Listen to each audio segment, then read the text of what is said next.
A lot of people get quite, wound up by their resume and think, oh goodness, what do I have to do? Well, one of the first things you have to do is make sure it's no spelling errors. How hard is it for you to hit on your keyboard F5? That's all you need to do. Do a quick spell check and make sure it works. Then check it again.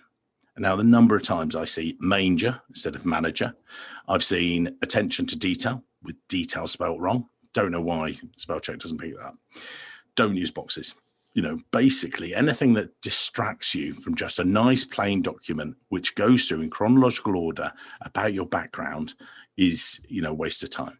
We'll come into in a moment about personal statements and things like that, but it's just some of those, and we will share these as well. Professional email address. Yeah, I don't want to see Mike has 20 beers at gmail.com. That's not true anymore. It's only 5 beers. But more than that, I want to see something that makes me think, actually, this is a professional worth meeting. And your CV will also, resume will actually tell you or tell your audience member why they want to meet you and why they should talk to you. So the next question, personal statements. Yeah, as you can see, I'm not a fan. Why? A lot of the time I see it saying, well, in fact, we'll just skip on to the next bit just to show you.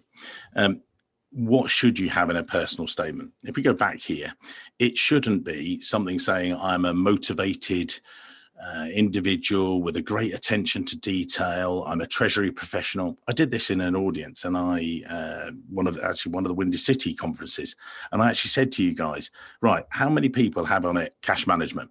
How many people have foreign exchange? How many people have this?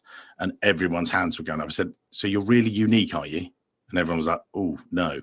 So you don't want to have a generalistic personal statement. In my opinion, 50% of people a lot of the time hate them.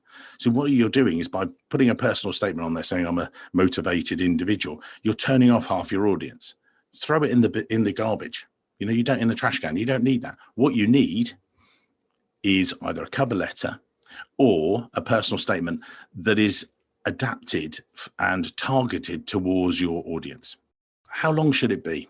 Now, I've seen, inordinately long resumes, which are poor and quite boring to read. I've seen when you've crammed it into 1 pages and people have said, oh, 1 page, that's all you should read. Some people, if you're a treasurer with 20 years experience, how are you going to get all of that and get some meaning into 1 page? I don't think you need to. I think it can last 2 to 3 pages. It shouldn't be, a diatribe. It shouldn't be War and Peace. That's already been written. We've read that. Thank you very much. So it needs to be a chronological view. So start with most recent roles, and then obviously less detail as you go back, because you've built on that experience as well. It says there about employment history and things like that. This achievement bit, this is the key thing, is that when when you're reading that resume, someone is looking at it, and they're going to make a decision about you in the first 5 to 6 seconds of reading that resume. So what you want to pick out on that, when you say achievements, it's have you implemented a cash management system? Have you implemented a treasury management system? Oh, great. Which one? And what impact did it have?